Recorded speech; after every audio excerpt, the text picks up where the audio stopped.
In the deep woods of Dover-Foxcroft, Maine, land is more than just dirt. It's a family's backbone.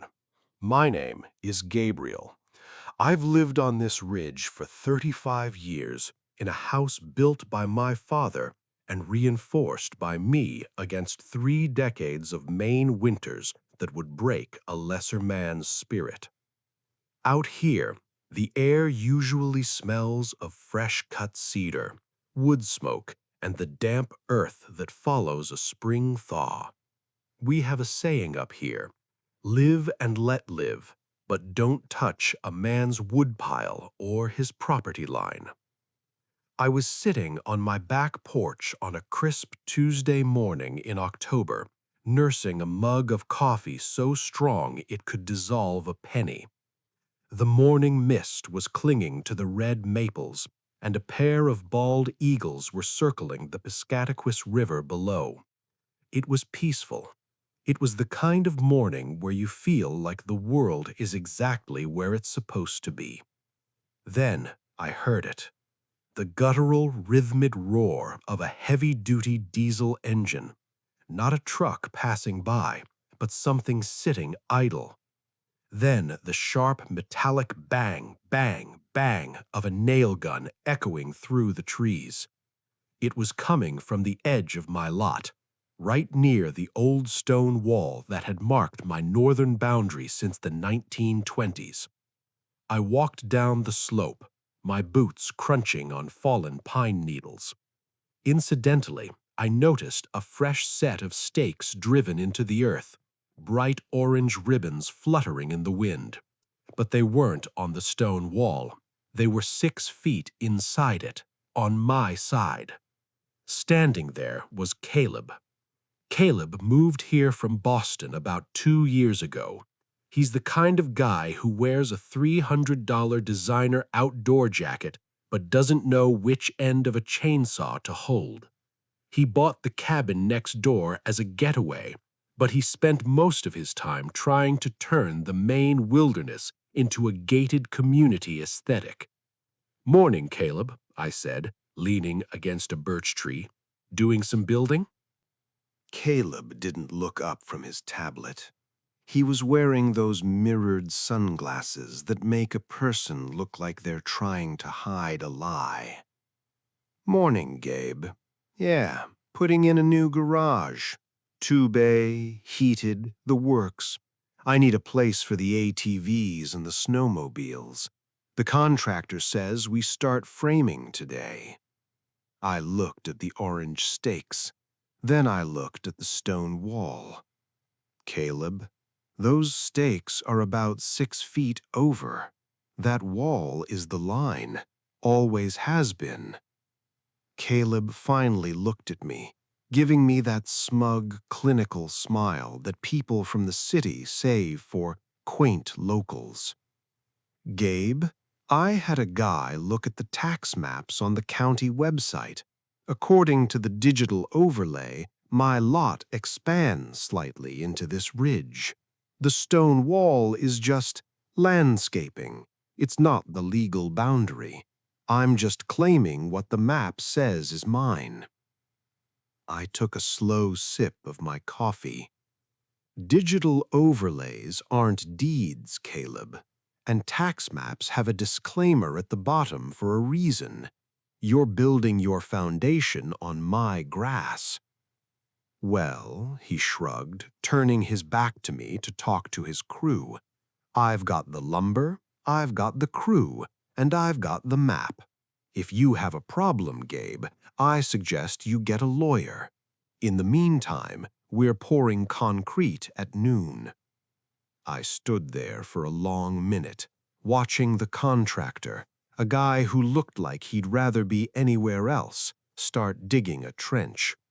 I felt a cold, calculated calm wash over me. Caleb thought I was just a tired old man who wouldn't want the hassle of a legal fight. He figured he could just bulldoze his way into my backyard and I'd fold because he had more money. He was about to find out that in Maine, when you push a man off his own dirt, He doesn't just push back. He brings the law, the records, and eventually, he brings the saw.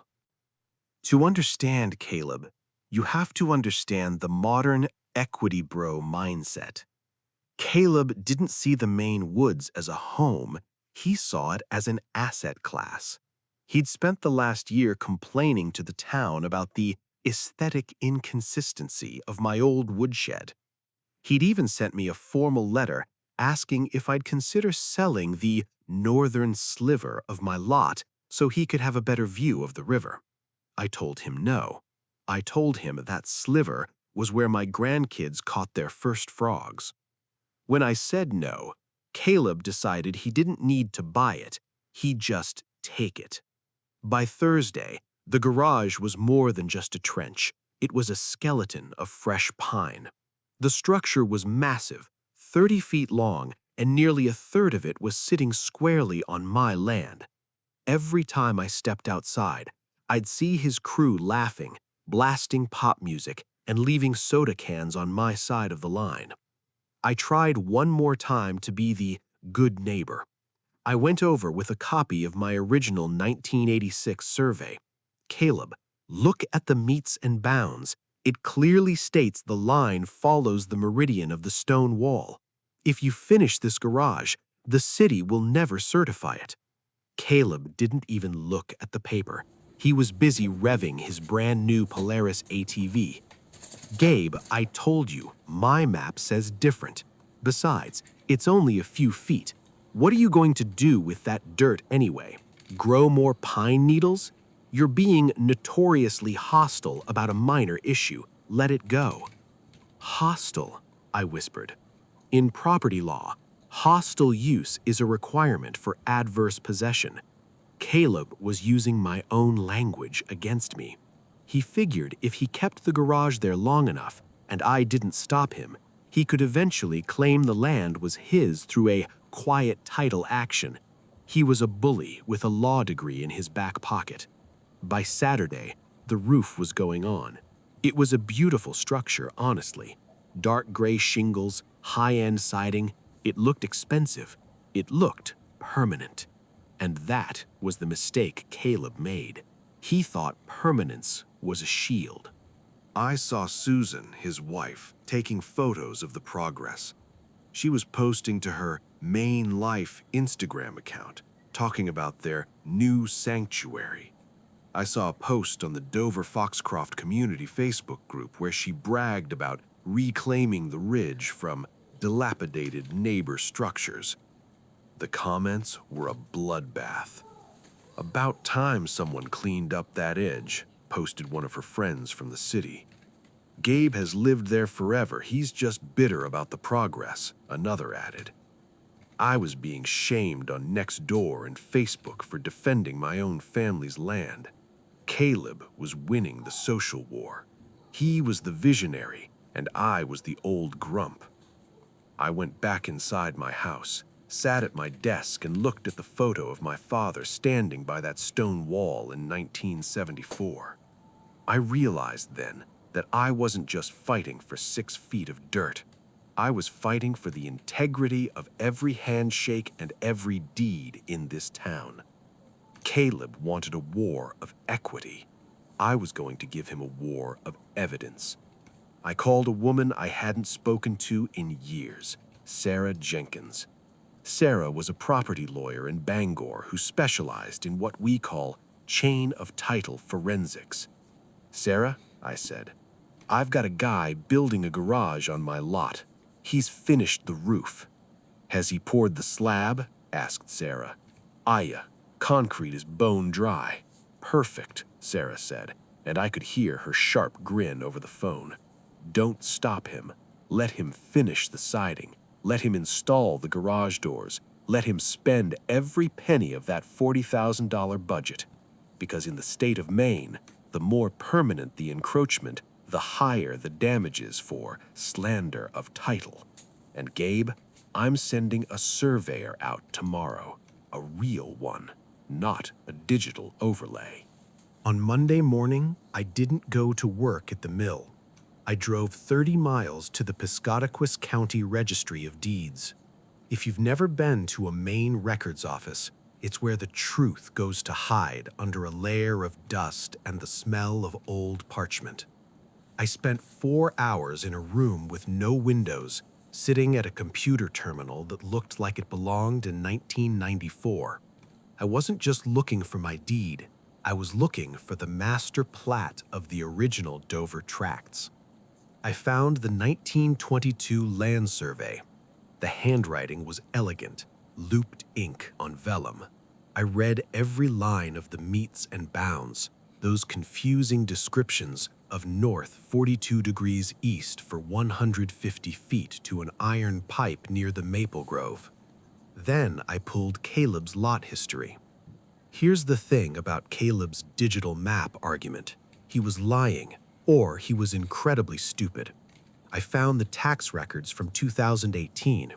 The previous owner of Caleb's house, a sweet old lady named Mrs. Abernathy, didn't have a ridgeside garage. She had a small garden that stayed 10 feet away from the wall. I found a permit application from 6 months ago. Caleb had filed it himself.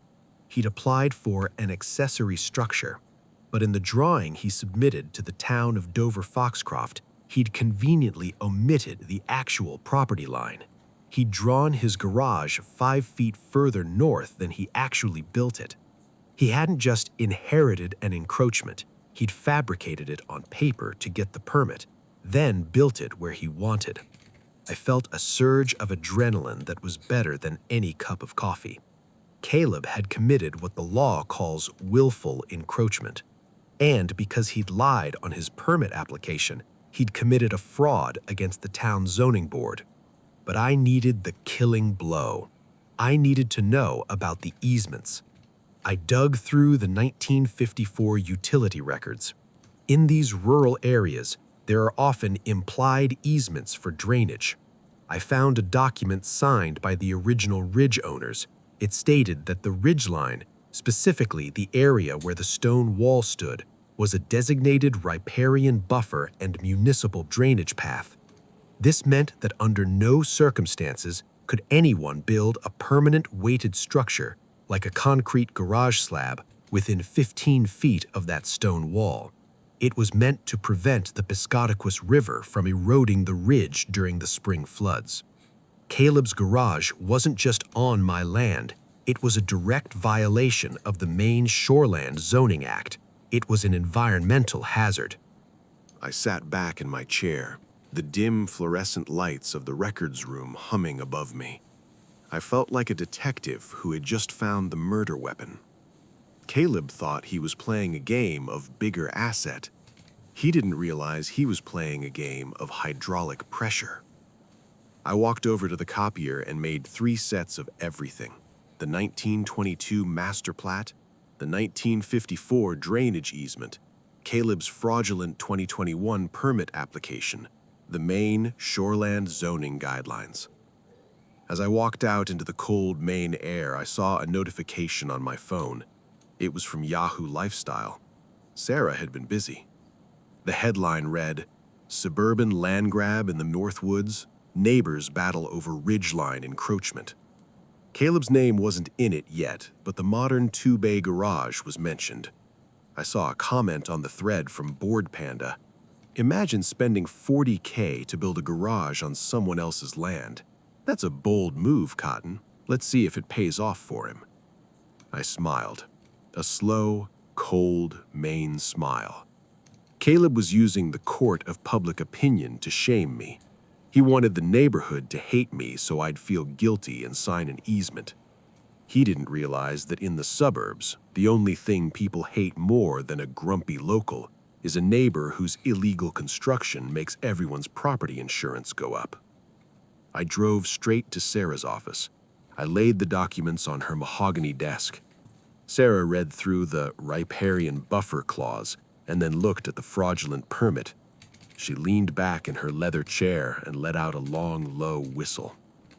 "Gabe," she said, her eyes gleaming with a predatory light, Caleb didn't just build on your land, he built a legal bomb, and he just handed you the detonator. But we're not going to sue him yet." "Why not?" I asked. "Because," Sarah grinned, "he hasn't finished the electrical and the heating system yet. Let him pay for the premium copper wiring. Let him install the high-efficiency boiler. It'll make the satisfaction that much better when the town orders the demolition." The following Wednesday, a white truck with a rotating amber light pulled into my driveway. It was Stan. Stan was a licensed surveyor who'd been measuring the state of Maine since the 1970s.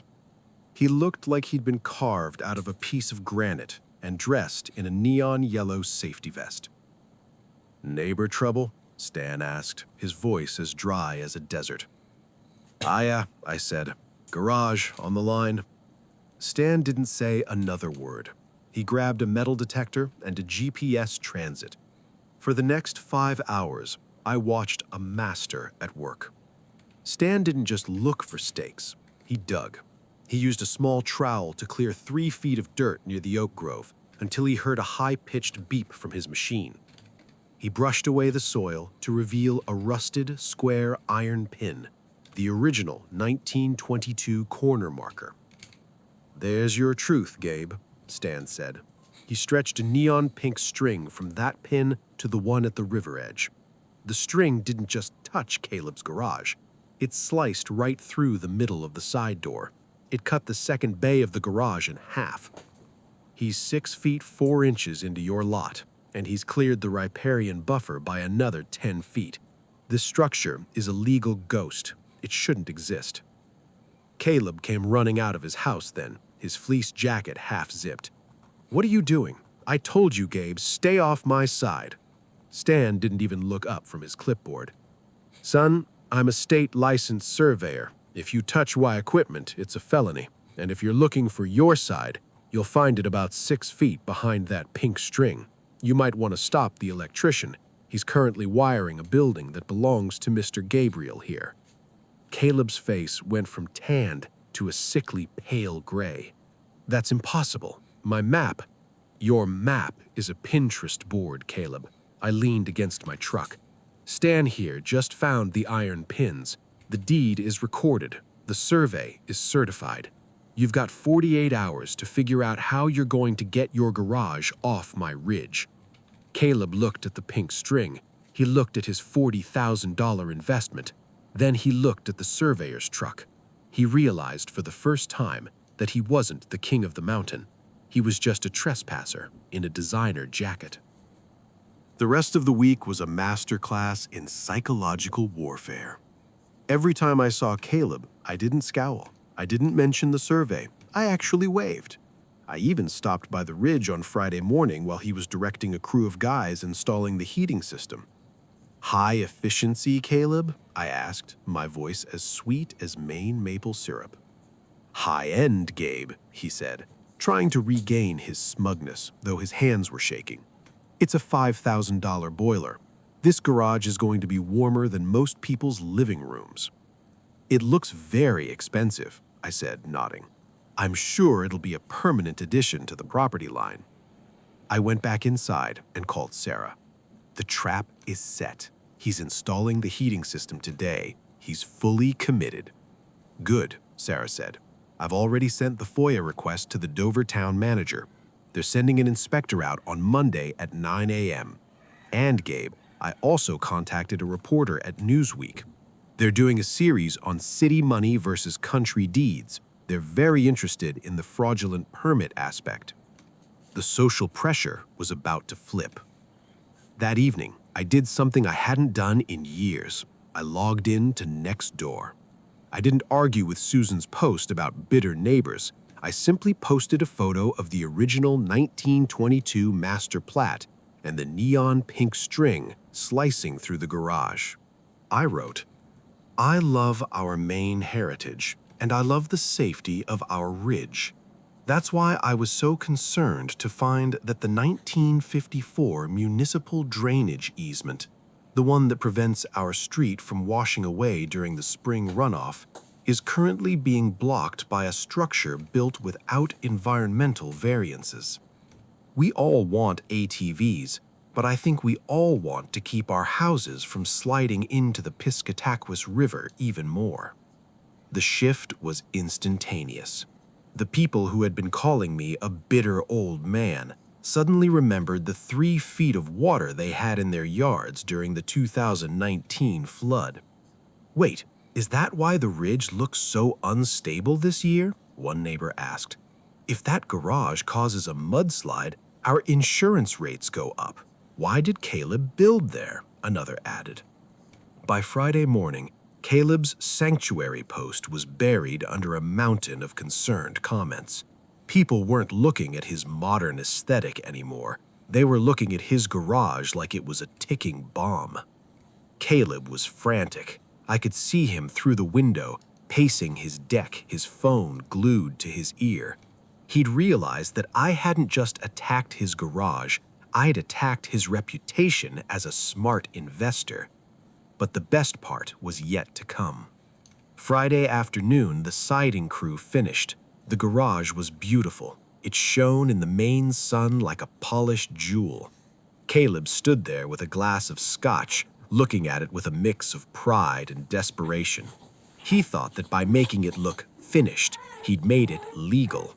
He didn't realize that in 72 hours, I was going to hand him a bill for his own arrogance. Monday morning in Dover Foxcroft felt different. The air was thick with the scent of pine and the looming threat of the first snow. But at 8:45 a.m., the sound of the birds was replaced by the low, guttural rumble of a town of Dover police cruiser and a white SUV from the building inspector's office.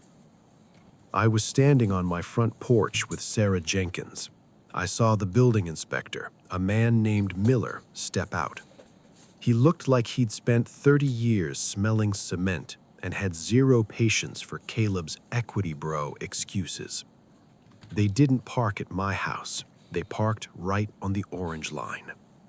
Caleb came flying out of his front door. He was in his gym clothes, a tight, moisture-wicking shirt, and expensive running shoes. "What the hell is this?" he screamed at Miller. Miller didn't even look up from his clipboard. He pointed at the neon pink string. "Mr. Caleb Ritter," Miller asked, his voice echoing in the quiet ridge. "We've reviewed your permit application. We've also reviewed the certified survey from Stan. According to the Master Shoreland Zoning Act, you are in active violation of a municipal drainage easement and an intentional encroachment onto Lot 42. "Encroachment?" Caleb stammered. "It's a misunderstanding. I'll pay Gabe for the land." "The land isn't for sale," Sarah said, stepping forward. "And the drainage easement cannot be sold. By building here, you've threatened the structural integrity of the entire ridge." Miller pulled out a roll of neon red tape. He didn't just tape the door. He wrapped it around the entire 6-foot section of the garage that was sitting on my land. "Red tag order," Miller announced. "This structure is being condemned for environmental and property violations. You have 7 days to remove the encroachment. If you don't, the town will authorize the property owner, that's Mr. Gabriel, to abate the nuisance at your expense." Caleb looked at me. I was leaning against my porch railing, taking a slow, deliberate sip of my coffee. "Gabe, don't do this," he roared. "Caleb," I called back, my voice calm. "I told you on day 1, the wall is the line. You told me to get a lawyer. I did. You told me you had a map. I found the real one. Now, you've got 7 days. Caleb didn't move it. He spent the week calling every lawyer in the state. They all told him the same thing. Maine is a notice state. You were warned. You built anyway. You're going to lose. On the 8th day at 8 a.m., I didn't call a contractor. I didn't call a demolition crew. I went to my workshop. I pulled out my heavy-duty circular saw with a diamond grit blade. I pulled out my Sawzall. The neighbors were all out on their lawns. Some were taking photos. Some were clapping. Susan was in the driveway, recording me on her phone, screaming about destruction of property. I didn't say a word. I started the saw. The sound of the blade hitting the fresh cedar siding was like a symphony. I followed Stan's neon pink string with surgical precision. Zzz. I sawed through the roof. I sawed through the wall studs. I sawed through the second bay garage door. I wasn't destroying his garage. I was removing his presence from my land. By noon, the 6-foot section of the garage that sat on my lot was a pile of lumber and shingles. I used my tractor to drag the debris across the pink string and leave it in a neat pile on Caleb's driveway. Caleb stood there, watching as his $40,000 asset was literally sliced in half. The interior of his garage was now exposed to the elements. His ATVs were sitting under half a roof, the cold Maine air already blowing through the opening. The police arrived. The sheriff looked at Caleb, then looked at the red tag, then looked at me.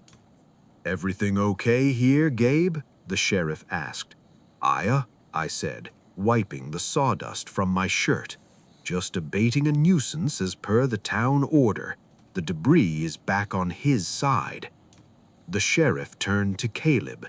"Mr. Ritter, he's within his rights. You built on his dirt. You were ordered to move it. You didn't. He did it for you. If I were you, I'd get some tarp. It's going to snow tonight." The aftermath of the sawing of Dovercroft was swift and brutal.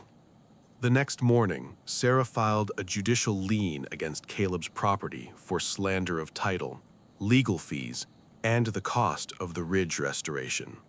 Between the town's $5,000 fine, the $15,000 for the surveyor and lawyer, and the fact that he now had a half a garage that couldn't be insured, Caleb was looking at a total loss. He tried to list the house for sale 2 months later, but here's the beauty of a property war. When you have a lien and a zoning violation, you can't sell. You have a cloud on title that looks like a storm over the ocean. He ended up having to pay me $25,000 just to get me to release the lien so he could sell the property to a developer at a $100,000 loss. He moved back to Boston in January. I watched the moving trucks pull away during a blizzard. Caleb didn't wave. Susan didn't take an Instagram photo. The new neighbor is a guy named Silas. Silas is a retired forest ranger. The first day he moved in, he walked over to the stone wall with a 6-pack of beer and a copy of his own survey. "Gabe," Silas said, nodding toward the wall. "I checked the pins. I'm staying 3 feet back on my side for the new fence. Would that bother you?" I smiled and shook his hand. "Silas, that sounds like the beginning of a beautiful friendship." I learned a lot during that year. I learned that in the suburbs, people think that if they use words like equity and asset, they can override the metes and bounds of the past. They think that because they have a digital world, the physical world of dirt and deeds doesn't matter anymore. But I also learned that justice isn't always something that happens in a courtroom. Sometimes, justice is the sound of a saw making things right. I still sit on my porch every morning with my black coffee. I look out at the ridge and I see the stone wall. It's still there. The moss is still growing. And the line is exactly where it's supposed to be. I'm often asked by people on Reddit or the Nextdoor app why I didn't just give in, why I didn't just take the money. My answer is always the same, because my father stood by this wall, and my grandkids will stand by this wall. And some things, like the dirt under your feet, aren't for sale. Not for $40,000, not for anything. So I'm asking you, if your neighbor built his dream on your foundation and told you to get real, would you have signed the easement, or would you have gone to the workshop and grabbed your saw? Drop a comment below. I read every single one of them, because out here in Maine, we know the truth. The deed doesn't lie, people do, and sometimes you just have to cut through the lies to see the view.